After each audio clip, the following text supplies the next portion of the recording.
Welcome to the debate. Tomorrow night, the T-Mobile Arena here in Las Vegas is going to transform into a bit of a crucible. We aren't just watching a boxing match. We are witnessing a complete collision of philosophies. On one side, we have the steady, defending WBC Welterweight champion Mario Barrios, a man who, frankly, represents order, discipline, and the sweet science in its most traditional form.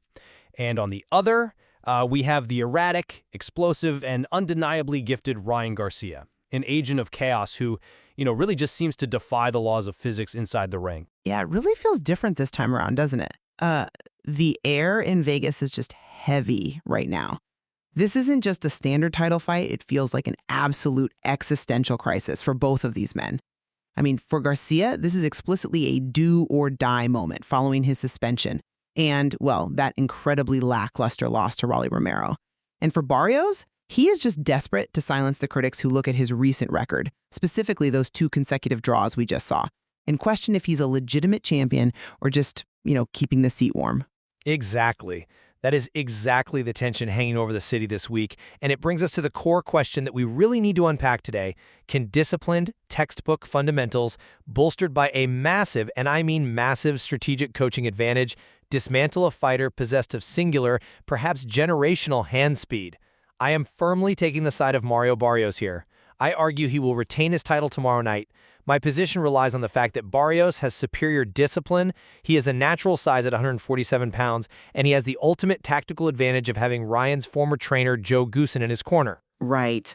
Well, I am taking the side of chaos. I argue that Ryan Garcia is going to win this fight, and frankly, likely by a devastating knockout.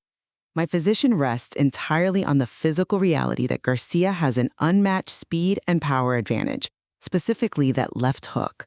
I also think the sheer desperation of his current career standing makes him incredibly dangerous.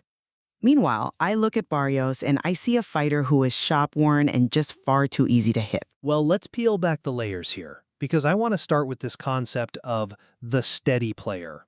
And in an era of influencers and internet beefs, Mario Barrios is a total throwback. He is a professional. He holds a very respectable record of 29-2-2, but you really have to look at the quality of those rounds. He hasn't just fought, right? He has been in deep, deep waters. We saw him close incredibly strong against Keith Thurman. We saw him handle the immense pressure of Gervonta Tank Davis until the stoppage. He knows how to survive in the trenches. Hold on. You say until the stoppage.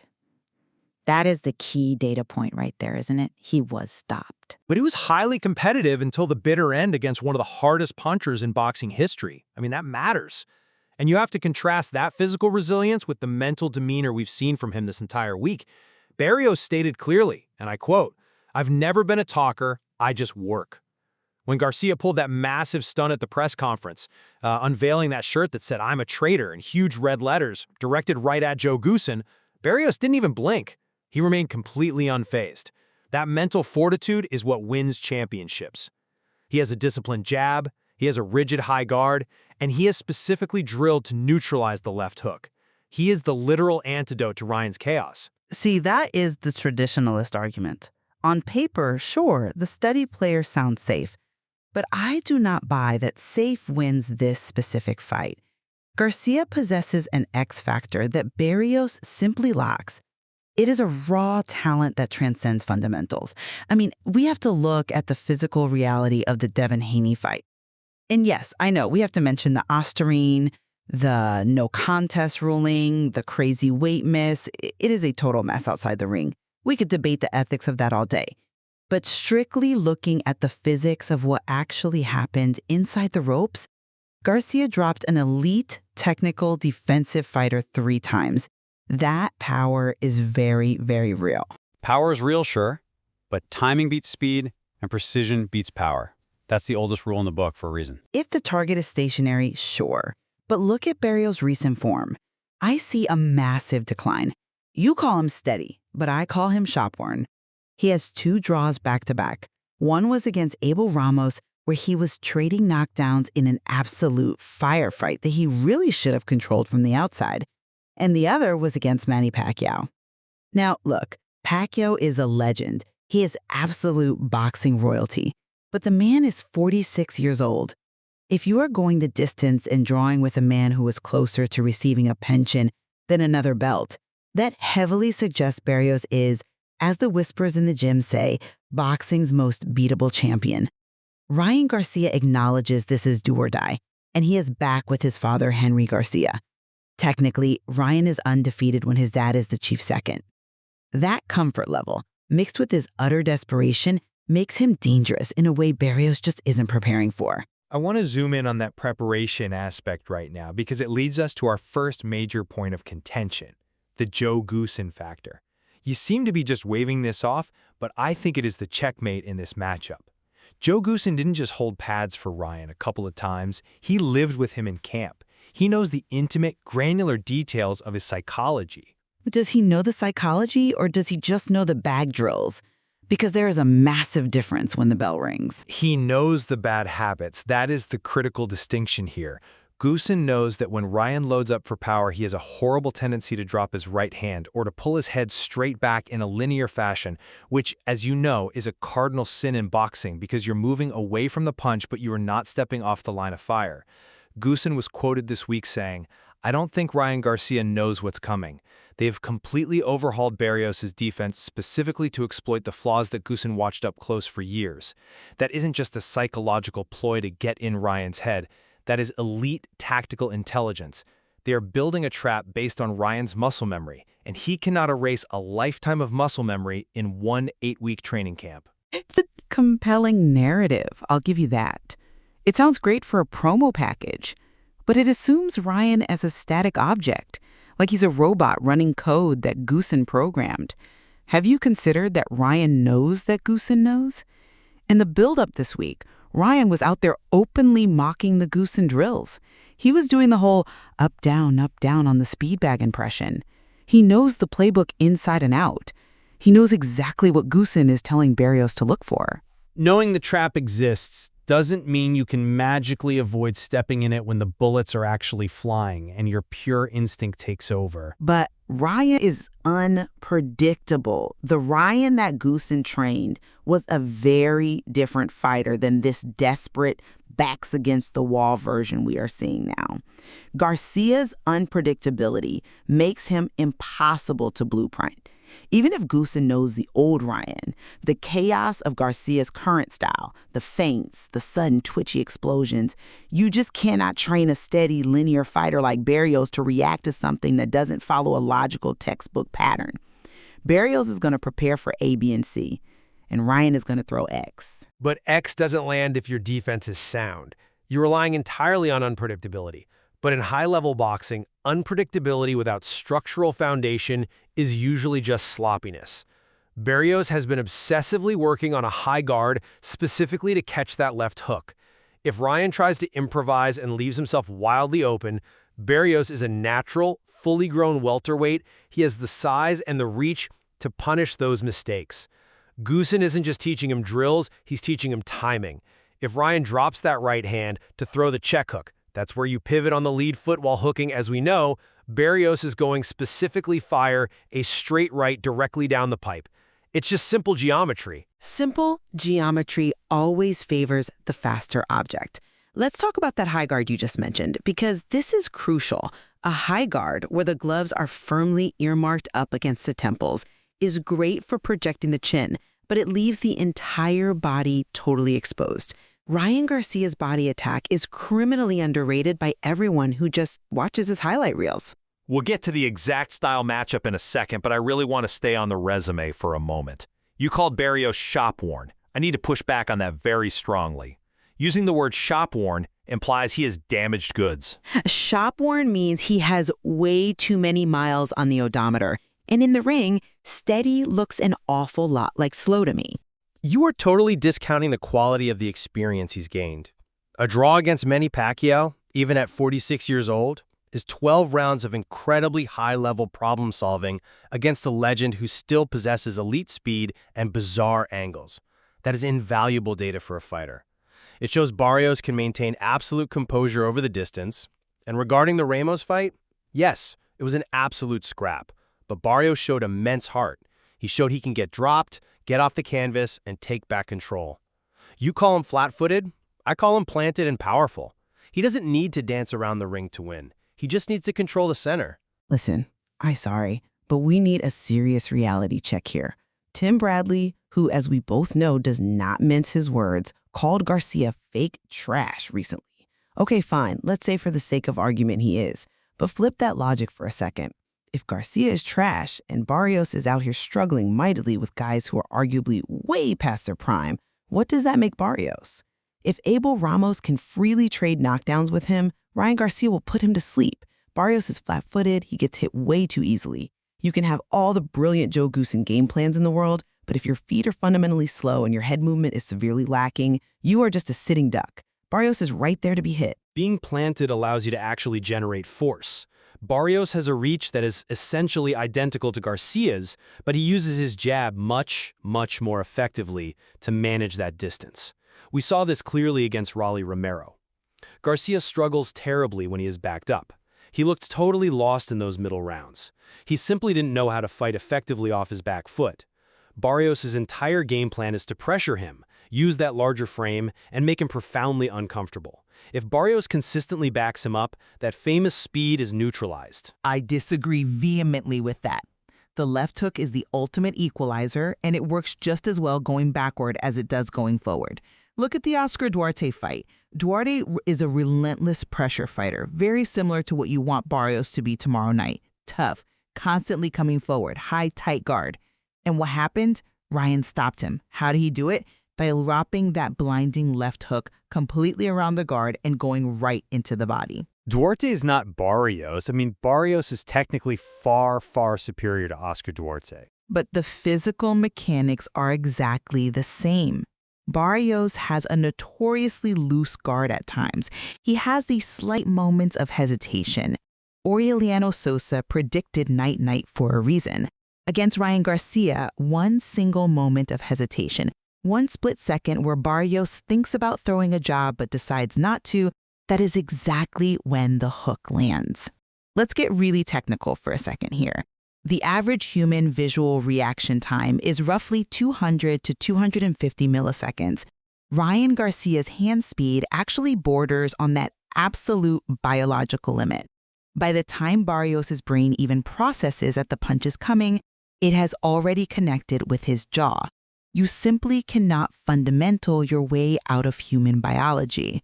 Okay, that is a truly fascinating point about reaction time, and I love that you brought up the biology of it. But let me give you a completely different perspective on how processing actually works in the ring. Processing isn't just seeing the punch, it is anticipating the punch. And that is exactly where the Goosen experience pays off dividends. If Goosen has taught Barrios to tell, the subtle drop of the shoulder, the specific foot placement Ryan always uses right before he throws, then Barrios doesn't actually need to see the punch launch. He predicts it. He starts his defensive maneuver before Ryan even fires a muscle. He steps in with a stiff jab before the hook can ever get leveraged. He aggressively ties Ryan up on the inside. He turns this into a gritty, ugly, miserable fight. Barrios wins this fight by making it boring. He wins by completely neutralizing the flash. He's going to feint wildly. He's going to force chaotic engagement. And Barrios, to his immense credit, or honestly maybe his detriment, has far too much pride. He's from San Antonio. He proudly fights for La Raza. He isn't going to get in there and run around the ring. He's going to plant his feet and engage. And the very moment he engages, he steps right into Ryan's world. Look, Barrios said, "I don't think Ryan Garcia knows what's coming." I actually think it's the exact opposite. I really don't think Barrios realizes that the Ryan he is facing tomorrow is a man fighting for his absolute life. This isn't just about a championship belt for Ryan. It is about total relevance in the sport. That makes him absolutely terrifying. But is he terrifying, or is he just fundamentally unstable? Because we have to discuss the mental aspect here.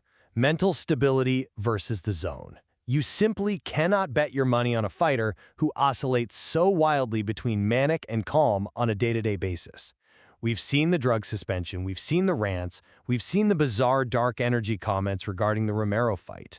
How can you possibly trust a fighter's ability to execute a high-level game plan when you don't even know if his head is going to be in the building? Barrios is locked in. He has been in a quiet, intense camp since December. Consistency, historically, usually beats volatility. Usually, yes. But chaos is literally Garcia's fuel. Oscar De La Hoya noted it perfectly at the LA press conference. He said he saw a very specific fire and a spark in Garcia's eyes. When Garcia feels hate, when he feels like the entire world is against him, when he feels that crushing pressure, he performs at his peak. Look at the Haney buildup. Everyone thought he was having a complete televised mental breakdown. Every pundit thought he was insane. And what did he actually do? He went in there and beat the absolute brakes off a top pound-for-pound talent. The chaos isn't a distraction for him. It is the direct source of his power. Or he is just spiraling. And the Heine fight was a bizarre anomaly, not the rule. We can interpret the fire in his eyes in two very different ways. I mean, De La Hoya is a promoter. He's actively selling a pay-per-view.